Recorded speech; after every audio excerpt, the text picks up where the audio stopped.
So Kent, I'm really excited to be talking to you about this oil project. This is exciting.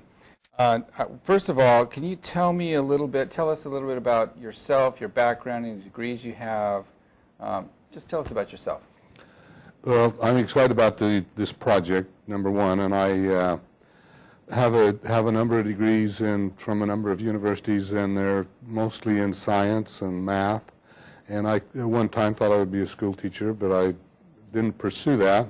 And at the present time, I am in the home construction business, so I have a lot of experience in building homes and subdivisions and so forth.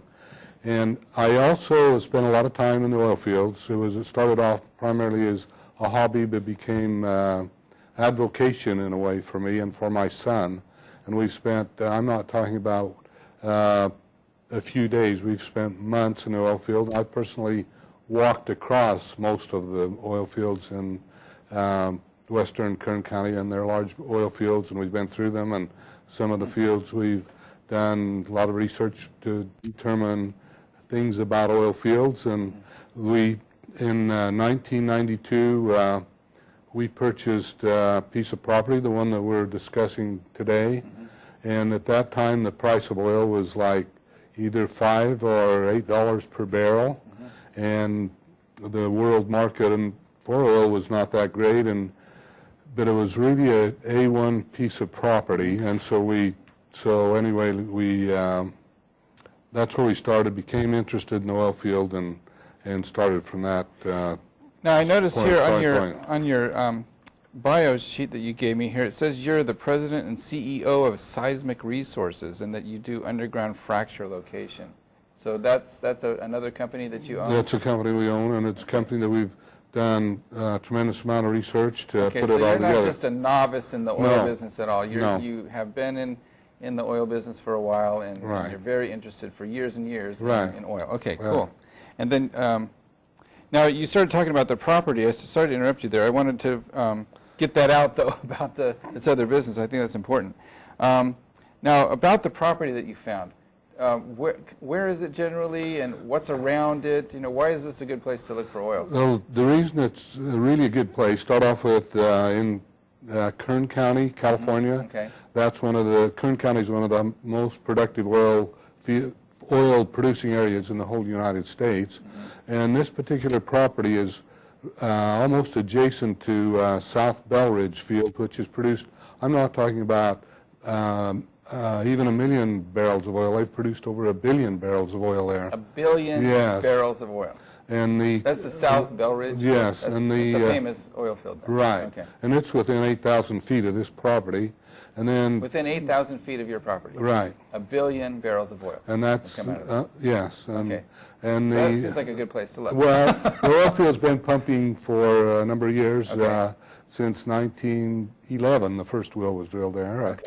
And going north is a field that's called the McDonald Field, and it's really only a mile or so north, and they've been producing wells within the last year that have produced over 1,000 barrels a day.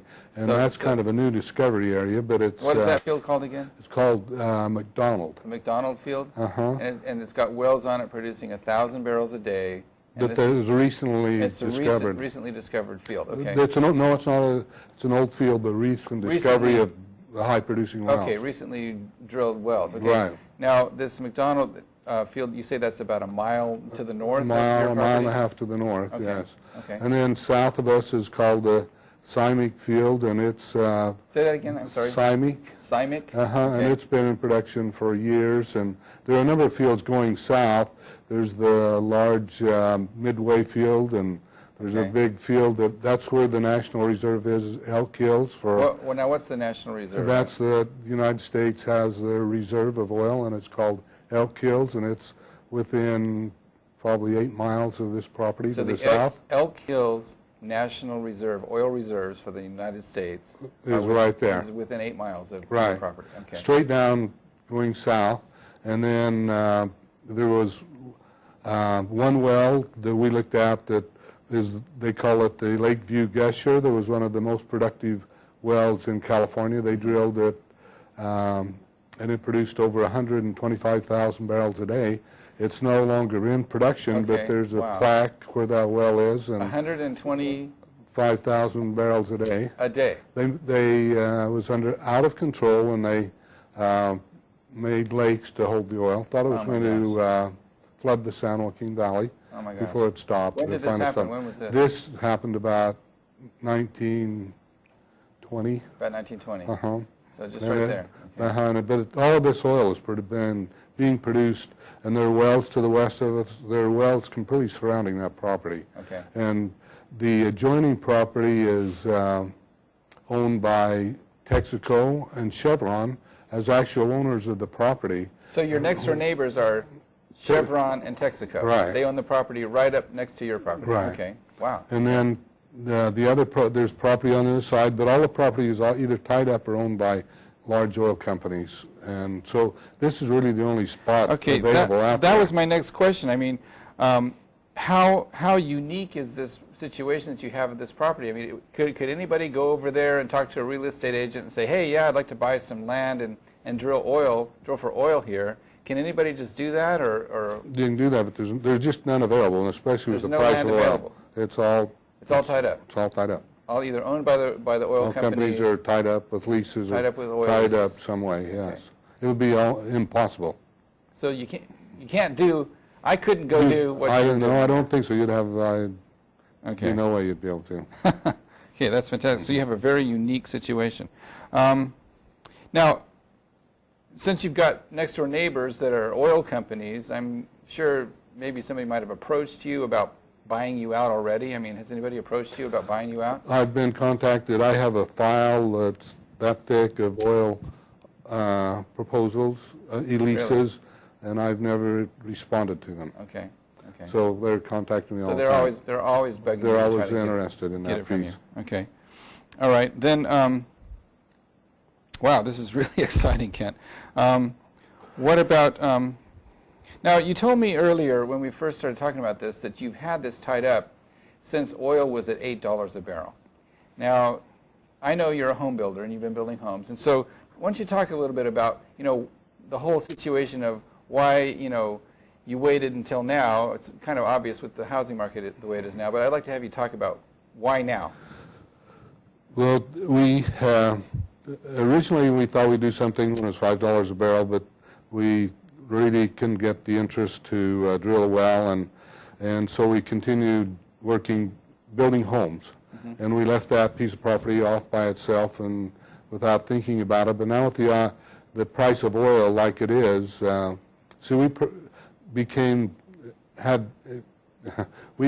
controllers of the property in 1992. Okay. So we've just let it sit until now. Now the price of oil is high, but the home construction is down, right, or else we would not be looking for investing partners. Yeah. If the home construction was going great, we would not be looking for an investing partner. You just do it yourself? We just do it ourselves. Okay.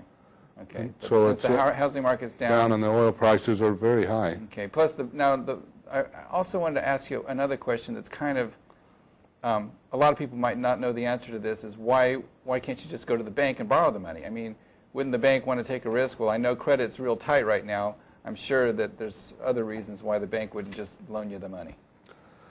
It's still a risk. No matter if you're right in the middle of the oil field, you still have a risk, and consequently, you're unable to get a loan to drill a well. So this is the kind of a thing that has more risk than the banks are either allowed to or willing to take, and so that's why you can't just get a loan. Okay, so that's why the private. Right. So you can see now with the price of oil, we would even get a well that produced 300 barrels a day. That's $30,000 a day, which is 100,000 every 3 days, which is $1 million a month. Yeah, so you can see that now the income, the economics has really changed in just the last couple of years. Okay.